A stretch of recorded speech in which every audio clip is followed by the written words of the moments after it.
How can we make the world better? By making ourselves better. The Dr. Joe Show explores how you can make positive personal change by using his groundbreaking and highly effective I Am approach to understand who we are and why we do what we do. Your small changes can have big effects. Join us now for the Dr. Joe Show with Mark Stiles of Stiles Law and your host, Dr. Joe Schrand. Ladies and gentlemen, welcome to the Dr. Joe Show. It was great. Yeah, you like that? You didn't almost run out of breath, though, right? I did not. No, I've been exercising again. You are. Yep. So it's good. I can get a long Joe out of there. That. Yeah. Long Joe. Long Joe.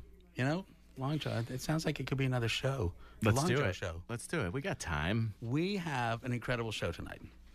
We do. All the way from Vegas. So we're not talking about Marsh Vegas, That's right? right. I mean, we're talking about Las Vegas. All the way from Vegas. All the way from Las Vegas. We have joining us later on today the absolutely amazing comedian, singer, impressionist. I can't wait. Rick Michel.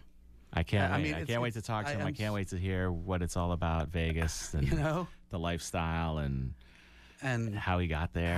Yeah. I think he's a New York boy. Is that it? Who is now like this world famous guy. Sinatra is one of his things. So really, folks, if you're listening out there and you are Sinatra fans, or you're fans of just the Rat Pack, right? Of the Rat Pack, or Rodney Dangerfield. Oh, he does Rodney. Oh, he does a great Rodney Dangerfield. I can't wait. I'm telling you, we've got a great song of his that we're going to play first.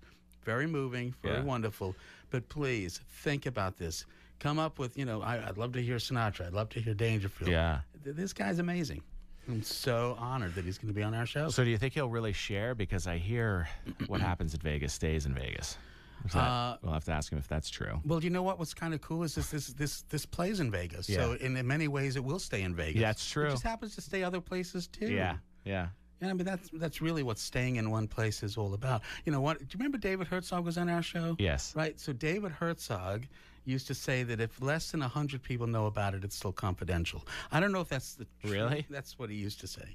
I don't know whether we can say that I don't anymore. think so. My training says otherwise. Well, it's because you're a lawyer. Right. And I'm a physician. We did the knock-knock joke before, right? The hip one. Yes. A couple... Three or four times, actually. I got to come But for the ones that haven't heard it, let's all right. Well, no. I'll tell you. This is different. I'll tell you my favorite knock-knock joke. Right. Okay? My favorite knock-knock joke. Say knock-knock. No.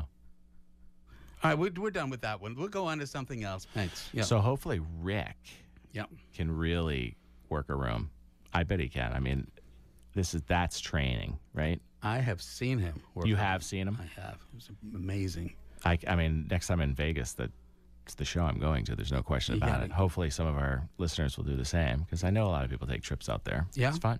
Yeah. It's a quick getaway. You feel like you're on another planet. Right. I mean, he's got a band. He's got like the whole... Well, we'll have to ask him that. We'll ask him that. Yeah. We'll ask him that.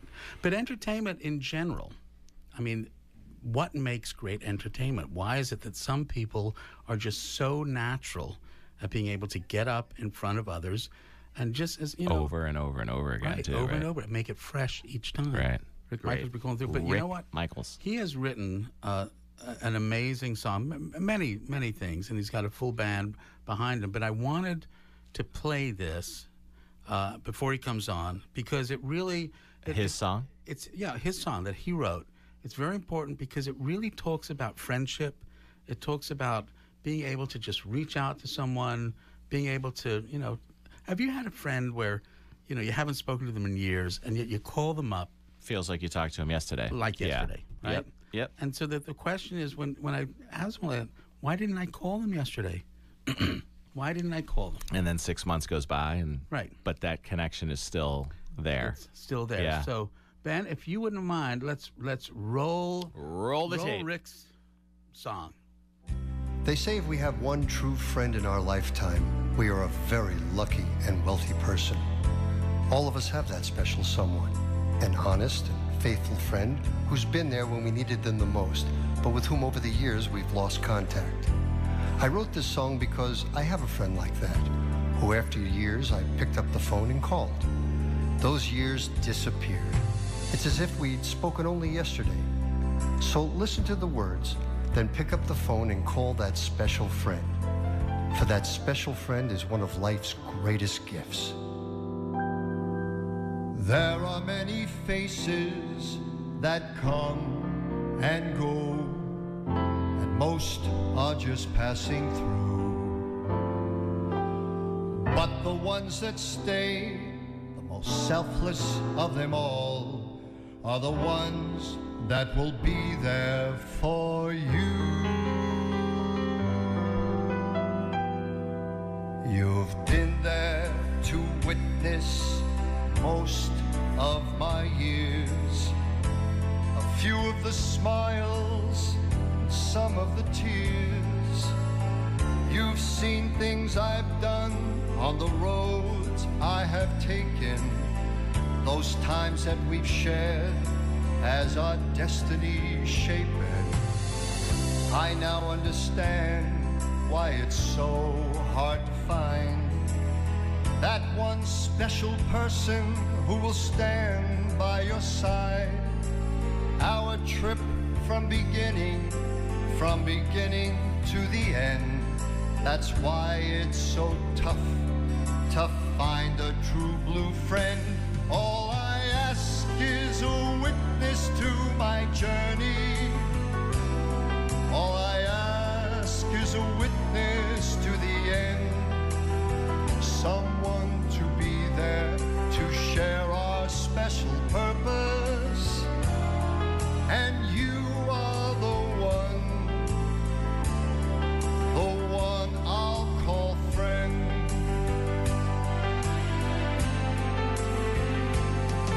The people that I found, the observers of my life, my sister, my brother, my best friend who's my wife, a childhood friend who grew up through my eyes. No judgments, unbiased, and has never told me lies. We share what we've seen and all that we feel. I've tried to be there when the time came to heal. When the day is done and the others move on, you can count on me, my friend, 'cause our journey's never done. All I ask is a witness to my journey. All I ask is a witness to the end. Someone to be there to share our special purpose. And you are the one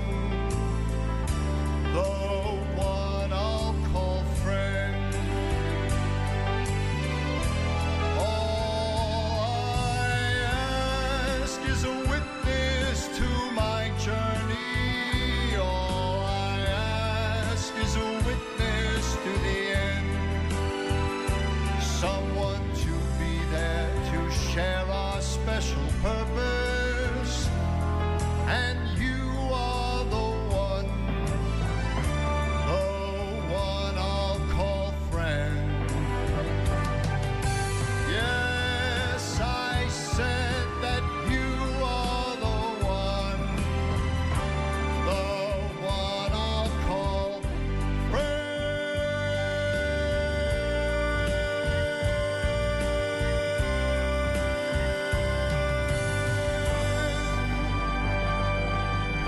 Wow, that was unbelievable. Isn't that great? That is fantastic. Electric. It really is. It's and I get goosebumps. Yeah. And I just want to call up Adam. You know, my old friend Adam. Yeah. That's But- who you thought of for that song? Yeah, it is. I That's think interesting. several people. So maybe you should call him. Yeah, I'll do that after the show.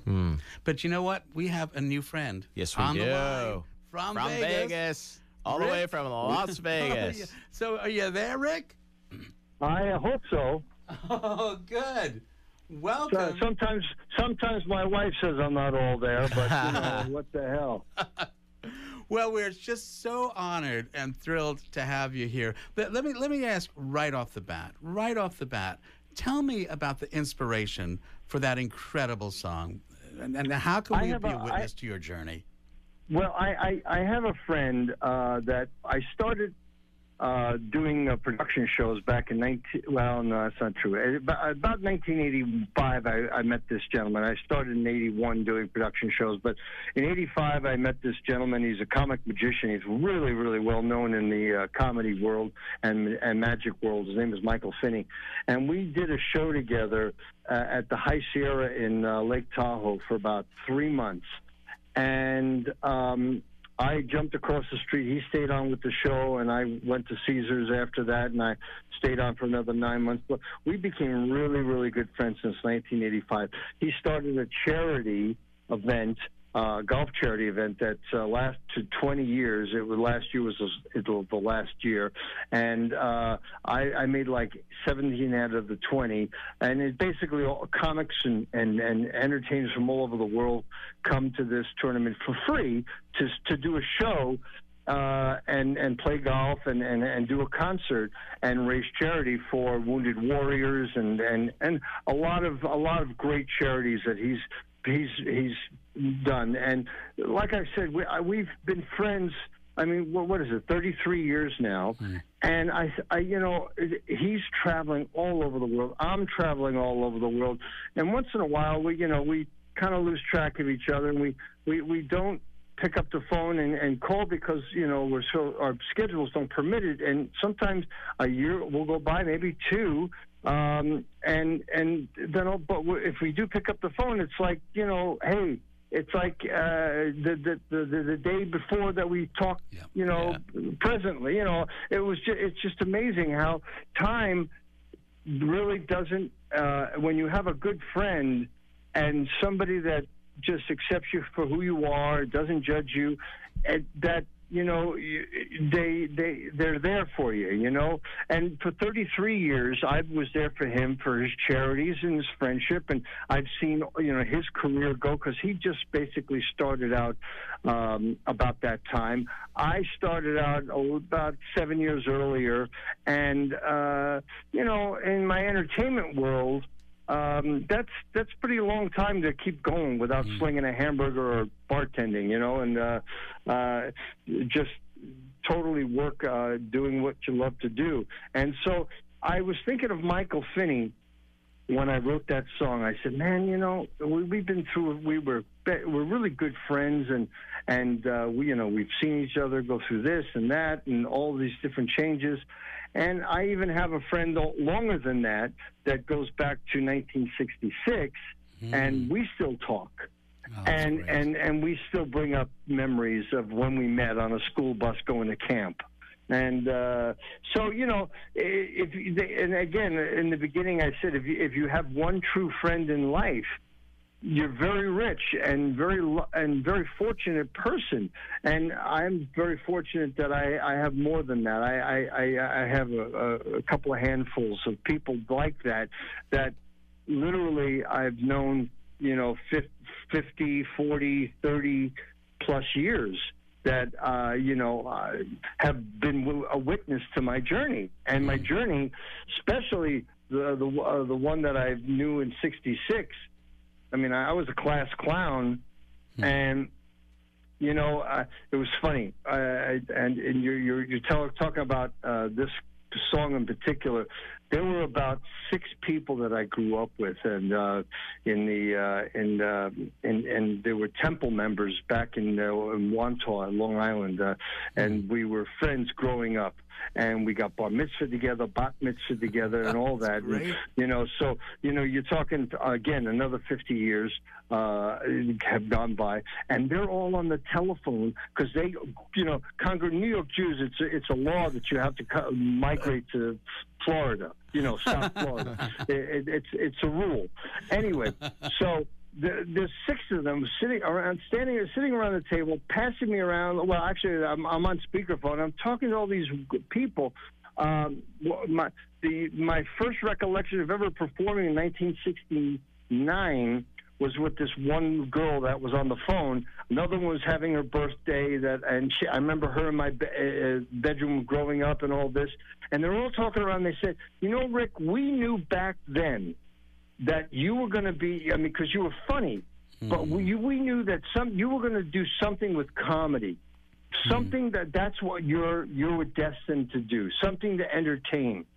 And it's kind of funny when you have 6 people from your childhood that saw you way before I even knew that, you know, I was going to do stand-up comedy at the comedy clubs in L.A. and San Diego and at the Comedy Store. And, you know, I'm rubbing shoulders with Robin Williams, and there's Cheech and Chong and you know, Andrew Dice Clay and just, you know, all these guys are coming up, and it's kind of ironic that they called it and they saw it. And again, starting as a class clown and then, you know, getting paid for it. And that's comedy was the beginning. And then I got into big band in the early 80s. And so I have like the best of both worlds. That instantaneous laughter, you know, of gratification. And then the applause of me sounding like Sinatra or Neil Diamond or Dean Martin. And just let me know anytime that you want to talk. Thanks. Well, I love it. I really appreciate that. You know what? I love stand-up comedy. I was, you know, people... I wanted to be a stand-up comic. People kept saying, sit down. Before we go, how can people access your songs? Well, YouTube. Witness to My Journey is on there. I actually made a video of it.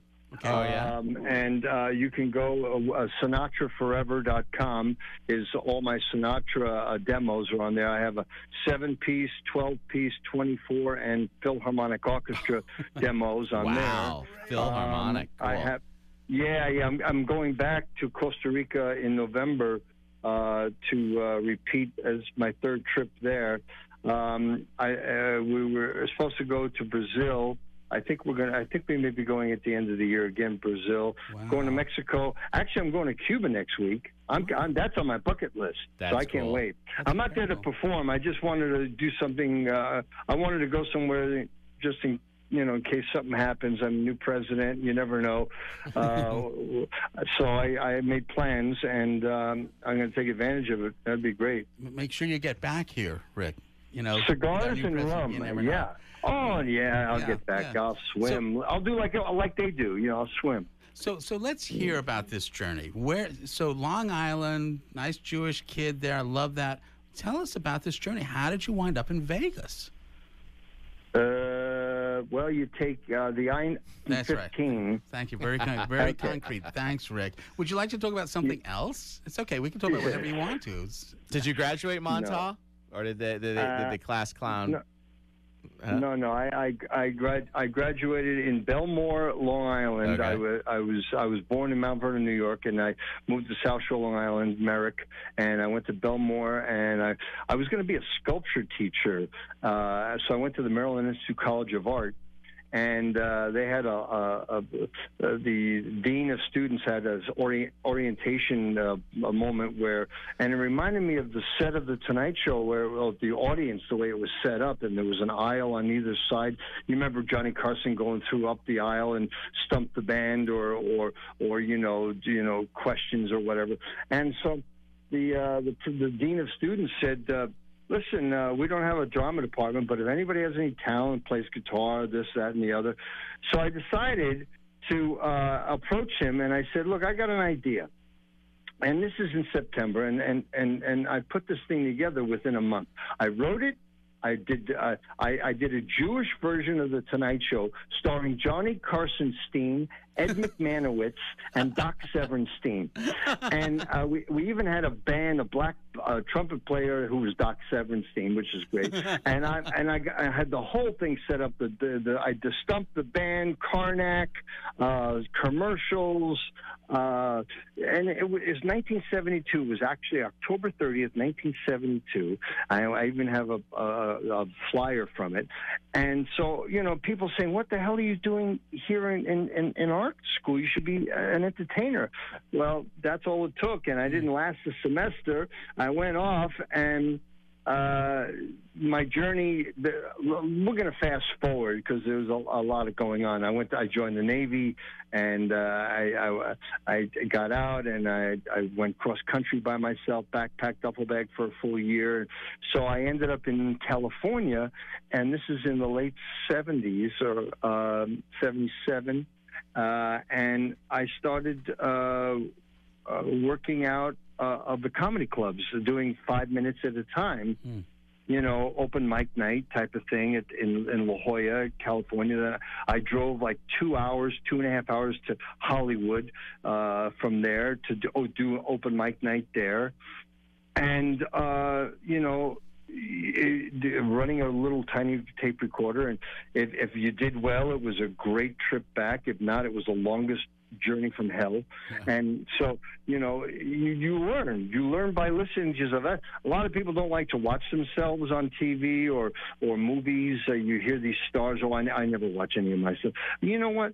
How do you learn? How do you go to school? I just went to school on myself, and it's probably one of the most embarrassing things of over 40 years I ever did. And Rich Little was in the audience, and he and I, we did a show together. And he gave me a standing ovation when I did Sam's song. I do Dean and Sammy back and forth, you know, crouching, standing up, crouching, standing up, and you know, he just couldn't believe how great it was. But I realized when you do a song, and I wrote a book called Live on Stage, Don't Die, Kill, and you can find that on my site, rickmichel.com. There's no A in my last name, Michel. And so I teach other people the do's and don'ts of what to do on stage, because that's the only way you can learn, you know. And boy, did I go to school on myself.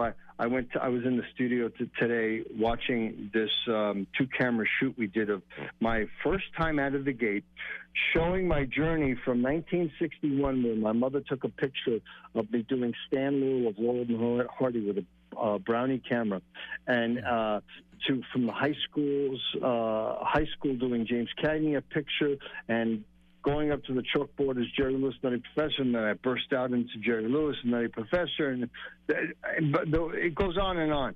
I went literally 47 years through my life, and I realized I wasn't doing a show. I was doing a lecture. I didn't realize it until way after the fact. I was too much jibber jabber. It was too much talking. Yeah, it was interesting. There were some great stories. I mean, great stories about me and Jerry Lewis and Rodney Dangerfield and Steve Allen and Mickey Rooney, and the list goes on. I'm not just name dropping, but these are great, great stories. David Cassidy and Jerry Vale, and you know, with Debbie Reynolds, and all these people that I've met through my life. I mean, Don Rickles and Willie Nelson, Tony Bennett, James Brown. I mean, all these people that are inspire me, you know. And so I've been very fortunate to perform for these people and also get to know them. And the journey of doing all this basically fell into place when I was performing at the Comedy Club back in the late 70s, and somebody was casting for one of the members of Grease, and it was for a dinner theater, and they were looking for a comic that could be. So I had a mustache and longer hair. So I went for the audition. I cut my mustache. I cut my long hair. I walk in there with a T-shirt, a pack of Camels rolled up in my arm. I had white socks on, penny loafers, straight dungarees on, and I put 2 chairs. One that was sitting in front of me, and one that was facing me. And I ended up giving the conductor for my audition the song "Splish Splash" from Bobby Darin, and I acted like these 2 chairs with the bath. And so I had a bottle of bubbles that I put on the other chair, and in the instrumental, I was blowing these bubbles all over they were on the floor. Great you got the part. They said, you got the part. So here I am, professionally, 1980, again, October 30th, 1980. It was really 8 years exactly from to the day almost that I did the thing in college, that I'm getting paid to be on stage in a theatrical performance, singing, being a comic. I mean, it was all the first time that I had the best of both worlds, getting laughs and singing, you know. And then I started with big bands, you know. I got hooked up with locally in San Diego, where I was living, and I had charts made, and I did 2 albums in the studio with a big band. That's really rare to do it live in the studio, record. So yeah, and so, you know, my dream job was Dean Martin, doing Dean Martin in the Rat Pack is Back in the 1999. David Cassidy saw me sing with a big band. He says, "Hey, you sound like Frank Sinatra, but you look like Dean Martin." I said, "Hey, I'm cursed. What can I say?" He goes, "Yo, I'm putting a Rat Pack show together. Would you like to understudy for Bobby Caldwell, who's doing Frank Sinatra?" I said, "Sure." So I understudied. I learned the part, and then the Dean Martin wanted to take off. Says, "Can you understudy for Dean?" I said, "Sure." And so then the Joey Bishop wanted to take off because he was doing a filming in L.A., and I did stand-up and impressions, and so I understudied for Joey. So I did 3 out of the 4 characters. So when I showed up at the Desert Inn, all the techs look at me and goes, "Who are you tonight?" And so I had to figure out where I was, because it was blocking involved and whatnot. So, but again, to do Dean Martin, you can be a funny son of a gun and sing your tush off. And I'm putting this up for radio. Thank you. And it's just, you know, you could actually be drunk, screw up your words, and you can still do your job. Name another job you can get lit and screw up your lines, and you still get paid for it, and it's okay. Yeah, that's incredible. So, and then, you know, I mean, the Sinatra stuff, I want to hear so much more about that as well. Blown away by the story. I mean, I would just, you know, unfortunately, we only have like 12 minutes left to cover, you know, a million years. Right.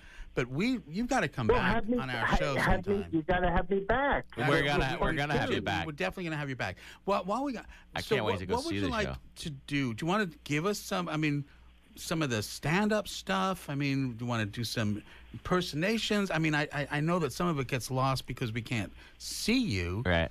But what do you? There's just so many things we could ask you to do. But a small change can have a big effect. What do you want? How about a Rodney Dangerfield?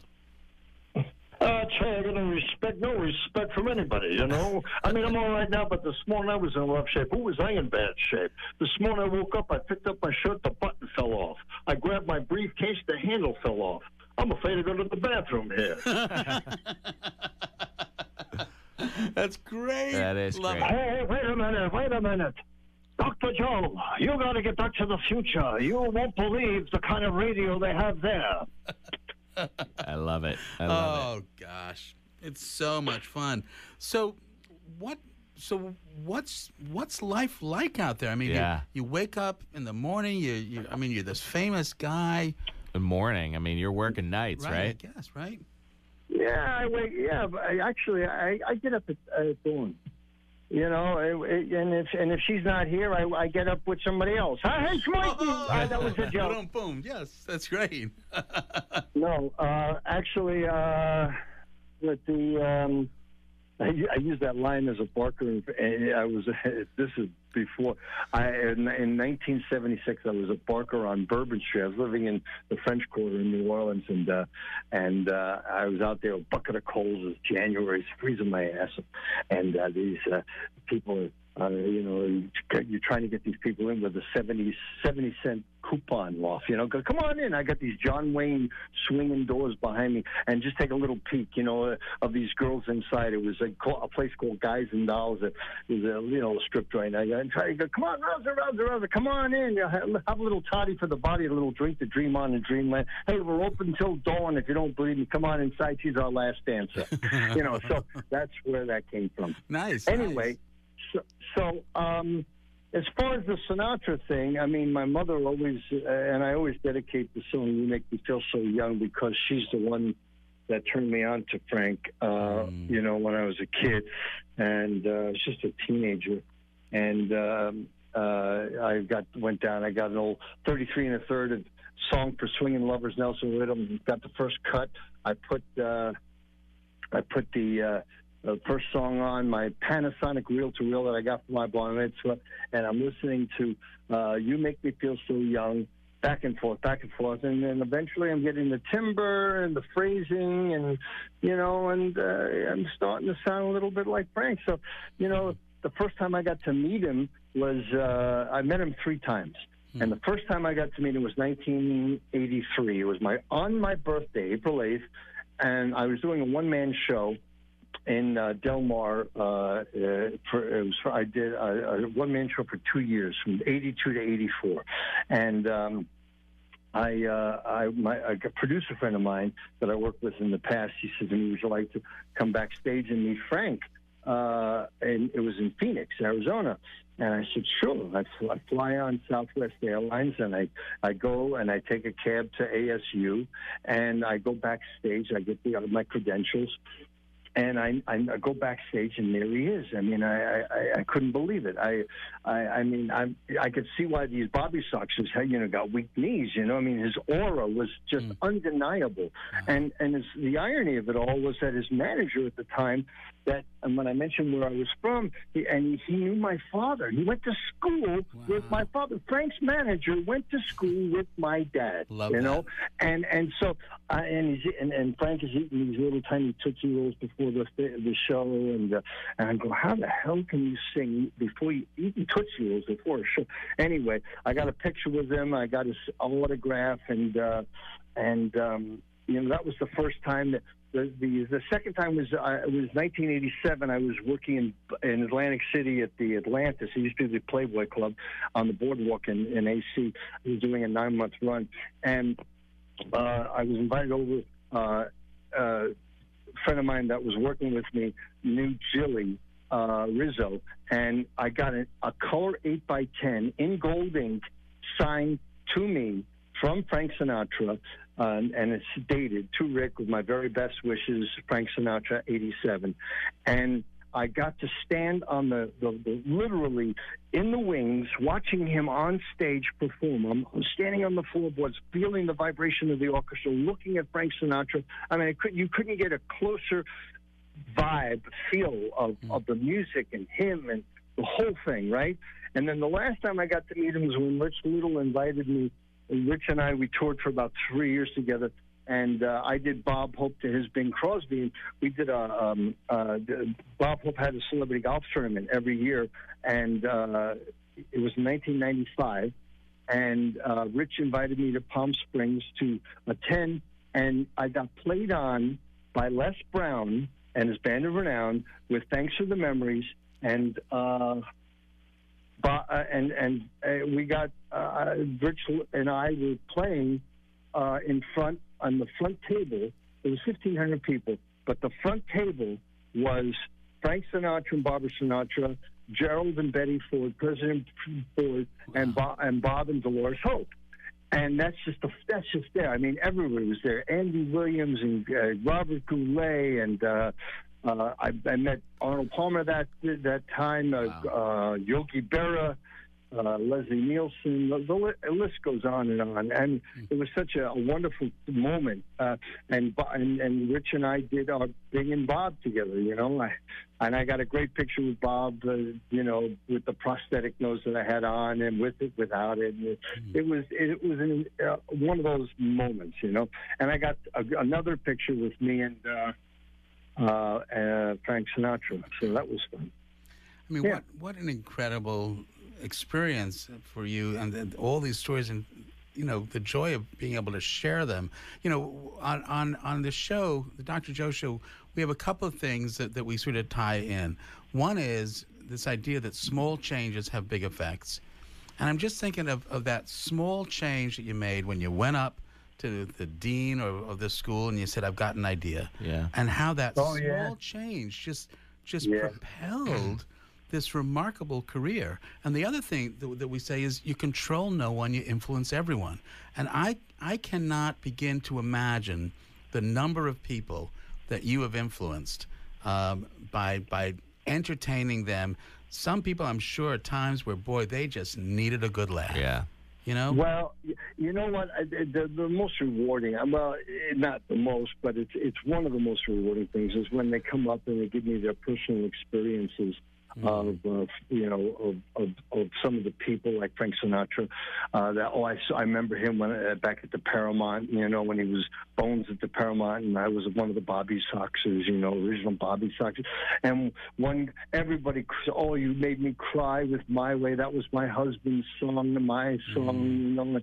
There's always a tie that you reach out to these people, one way or the other, and it is very rewarding. It is. I mean, I'm humbled by it. I mean, I didn't expect to last this long, especially after the 80s, but that's another show. And we'll be sure to do that show with you, Rick. We'll be sure to do it.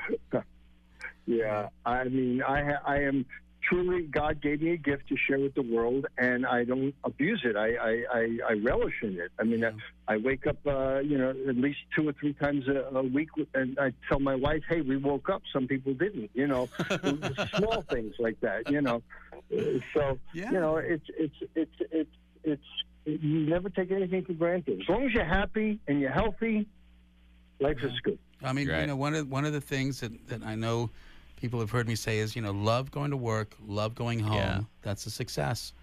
That's it. Yeah. Love going to work and love going home. And it sounds like you've been blessed and are doing both. But there is. Hey, it took 4 wives for me to get there. But yeah, this one is a keeper.